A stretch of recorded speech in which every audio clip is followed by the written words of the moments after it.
कोकणातील प्रत्येक घडामोडींचे लाईव्ह अपडेट पाहण्यासाठी आताच कोकण कटा न्यूजच्या सर्व सोशल मीडियाच्या प्लॅटफॉर्मला लाईक, फॉलो आणि सबस्क्राईब करा. मनापासून आभार मानतो, स्वागत करतो. 3 दिवसापूर्वी महाराष्ट्र राज्याचे मुख्यमंत्री सन्मान्य एकनाथ शिंदे साहेब, उपमुख्यमंत्री सन्मान्य देवेंद्रजी फडणवीस साहेब आणि उपमुख्यमंत्री सन्मान्य अजितदादा, महाराष्ट्राच्या तीनही बलाढ्य नेत्यांनी महाराष्ट्र सरकारच्या वतीने, महायुतीच्या वतीने पुढील 5 वर्षामध्ये महायुतीचा जाहीरनामा प्रसिद्ध केला. अर्थातच केंद्रीय मंत्री सन्माननीय आठवले साहेबांचा देखील मुलाचा वाटा हा जाहीरनामा प्रसिद्ध करत असायच्या अगोदर त्याची पूर्वतयारीमध्ये देखील त्यांचा सिंहाचा वाटा होता. आज दापोली मतदारसंघाच्या वतीने आपल्या सर्व पत्रकार बांधवांच्या माध्यमातून दापोली मतदारसंघामधील जनतेला ह्या जाहीरनाम्यामध्ये असलेल्या प्रमुख बाबींचा मी इथे उल्लेख करू इच्छितो. प्रामुख्याने आपल्या सर्वांना ज्ञात असलेली मुख्यमंत्री माझी लाडकी बहीण योजना, ह्या योजनेच्या बाबतीमध्ये विरोधकांनी अनेक वावड्या उठवल्या. जेव्हा ही योजना प्रसिद्ध केली गेली किंवा सन्माननीय अजितदादांनी ज्यावेळेला ह्या योजनेचा उल्लेख बजेटच्या त्यांच्या भाषणामध्ये याचा उल्लेख केला, त्यावेळेस मला अजूनही आठवते विधिमंडळाच्या आवारामध्ये पत्रकार परिषद घेऊन विरोधकांनी याच्यावर टीका केली होती. परंतु ह्याच योजनेची प्रसिद्धी बघता मला विश्वास आहे की येणाऱ्या 20 नोव्हेंबरला ज्यावेळेला मतदान होईल त्याला ह्या योजनेच्या प्रसिद्धीपोटी किंवा ह्या योजनेमुळे जो महिलांना आधार मिळालेला आहे त्या आधारापोटी आमच्या विजयाचे शिल्पकार ही महाराष्ट्रामधल्या आमच्या तमाम महिला आणि भगिनी बांधव असतील, हा माझा विश्वास आहे. दर महिन्याला 1500 रुपये आणि एका कुटुंबामध्ये 2 महिलांना लाभ, असे एका कुटुंबामध्ये 3000 रुपये थेट अर्थसहाय्य शासनाला दिल्याचा निर्णय घेतला गेला. त्यानंतर ह्या योजनेमध्ये 1500 रुपयाच्या वरनं 2100 रुपये दर महिन्याला द्यायचा निर्णय किंवा जाहीरनाम्यामध्ये प्रसिद्धी हे आमच्या महायुतीच्या सरकारमध्ये केली जाईल असं आश्वासन, असं वचन आम्हा तिन्ही नेत्यांनी प्रसिद्ध करून केलेलं आहे. एकंदरीत योजना अनेक आहेत, परंतु 10 ठळक मुद्दे या जाहीरनाम्याचे आज आपल्या सर्वांसमोर मी मांडू इच्छितो. मुख्यमंत्री माझी लाडकी बहीण तर आहेच, परंतु लाडक्या भावासाठी काय असं वारंवार तिथे विचारलं जायचं. आणि आज मला सांगायला अभिमान वाटतोय, काही दिवसांपूर्वी सन्माननीय देवेंद्रजी फडणवीस यांनी देखील या बाबतीमध्ये संबंध महाराष्ट्राला माहिती दिली होती की संपूर्ण देशामध्ये एफडीआयची इन्व्हेस्टमेंट, जी सर्वात जास्त फॉरेन डायरेक्ट इन्व्हेस्टमेंट एफडीआयची इन्व्हेस्टमेंट ही महाराष्ट्र राज्यामध्ये होते. महाविकास आघाडीचं सरकार असताना हा टक्का घसरला होता. आंतरराष्ट्रीय इन्व्हेस्टमेंट येत नव्हती, आंतरराष्ट्रीय कंपन्या येत नव्हत्या, आंतरराष्ट्रीय उद्योग येत नव्हते. फॉक्सकॉनच्या नावाने आम्हाला बदनाम करायचा प्रयत्न केला गेला. परंतु महायुती सरकार आल्याच्या नंतर सर्वात जास्त एफडीआयची इन्व्हेस्टमेंट म्हणजे अन्य देशाची इन्व्हेस्टमेंट संबंध आपल्या देशामध्ये महाराष्ट्रामध्ये सर्वात जास्त प्रमाणामध्ये आली आणि नक्कीच त्याचा आम्हाला अभिमान आहे. आणि त्याच आधारावरती येणाऱ्या 5 वर्षाच्या कालावधीमध्ये जवळपास 25 लाख बेरोजगारांना रोजगार निर्मितीचं वचन हे आमच्या सरकारने, आमच्या महायुतीने हे दिलेलं आहे. जवळपास 10 लाख विद्यार्थ्यांना दरमहा 10,000 रुपयाचं वेतन देऊन मान्यतून त्यांच्या प्रशिक्षणाची देखील जबाबदारी ही आमच्या महायुतीच्या सरकारने उचललेली आहे. आपल्या सर्वांना कल्पना आहे की देशाचे पंतप्रधान नरेंद्र मोदी साहेबांनी एक शेतकऱ्यांसाठीची योजना आणली आणि महिन्याला 500 रुपये असे, वर्षाला महिन्याला 1000 रुपये असे, वर्षाला जवळपास केंद्र सरकार आणि राज्य सरकार मिळून शेतकऱ्यांना सन्मान योजनेतून 12,000 रुपये आपण देतो. ह्याच्यामध्ये देखील 12,000च्या ऐवजी आता 15,000 रुपये शेतकऱ्यांना थेट मिळणार आहेत. हे देखील वचन आमच्या महायुतीच्या सरकारने पुढील 5 वर्षाच्या मध्ये आपल्या महाराष्ट्रामध्ये तमाम जनतेला दिलेलं आहे. जवळपास आपल्या सर्वांना कल्पना आहे की खास करून कोकणामध्ये किंवा महाराष्ट्रामध्ये पाणंद योजना राबवली जाते.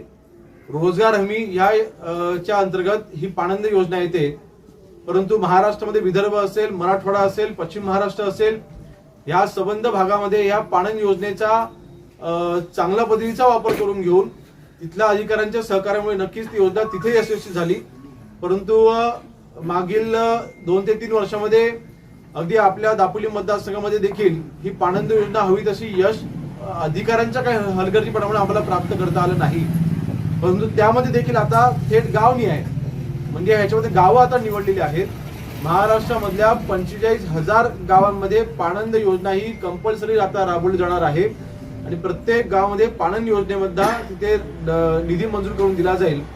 ह्यामध्ये माझ्या माहितीप्रमाणे 1 किलोमीटरसाठी नवीन रस्ता तयार करण्यासाठी 24 लाख रुपयाचा निधी हा 1 किलोमीटरसाठी मंजूर केला जातो. परंतु मागील कोकणामधील जिल्हा परिषद बांधकामच्या काही अधिकाऱ्यांच्या काही संघटनेच्या हलगर्जीपणामुळे ही पाणंद योजना आपल्या कोकणामध्ये राबवू शकलो नव्हतो आपण. परंतु पुढच्या 5 वर्षामध्ये मात्र नक्कीच आम्ही लोकप्रतिनिधी म्हणून अधिकाऱ्यांवरती योग्य ती कारवाई करून ही पाणंद योजना जी महायुती सरकारने जे वचन दिलेलं आहे ती आपल्या कोकणामध्ये आम्ही यशस्वी करून दाखवू.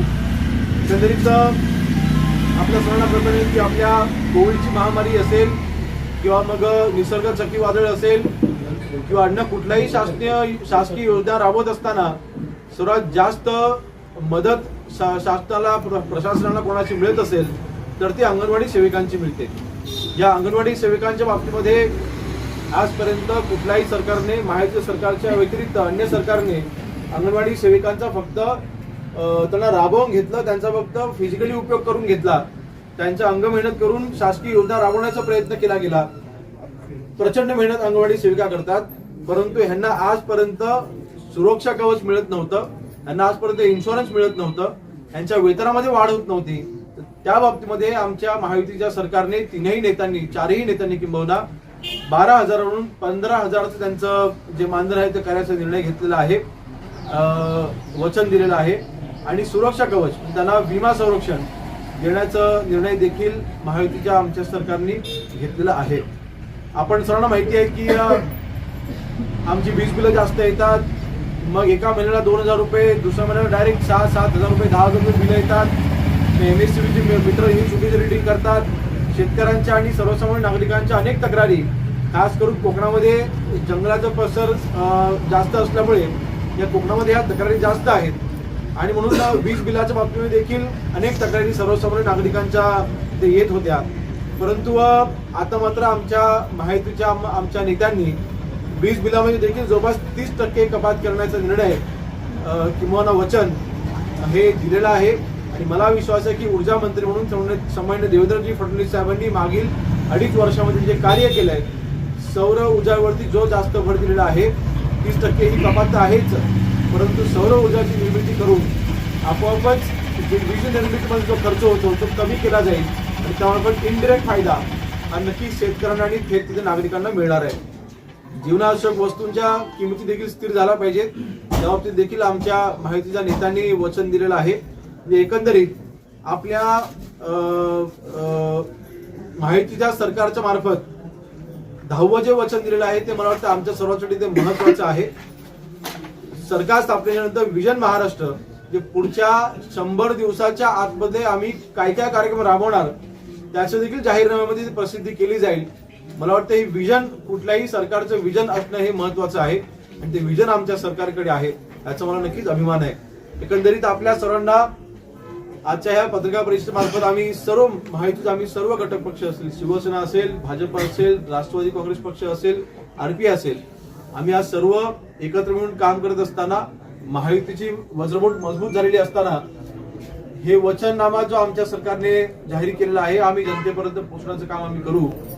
आणि एक मात्र नक्की सांगेन की महायुतीचा वचननामा आल्याच्या नंतर म्हणजे हास्यास्पद आहे जी महाविकास आघाडी ज्या महाविकास आघाडीच्या नेत्यांनी 1,500 रुपये महिलांना दिले जात आहेत म्हणून आमच्या महाराष्ट्राची तिजोरी लुटली जाते, महाराष्ट्राचं पूर्ण आर्थिक गणित कोलमडलेलं आहे किंवा आता महाराष्ट्र डबघाईत जाणार, मग आमचा आर्थिकदृष्ट्या महाराष्ट्र संपणार, अशा पद्धतीने जे टीका करायचे आम्ही जेव्हा 1,500 रुपयाचे 21 रुपये केले जाईल ही घोषणा जाहीरनाम्यामध्ये केली त्याच्या 3ऱ्याच दिवशी महाविकास आघाडीच्या जाहीरनाम्यामध्ये 2100च्या अवधीत 3000 रुपये द्यायचं त्यांनी आश्वासन दिलेलं आहे.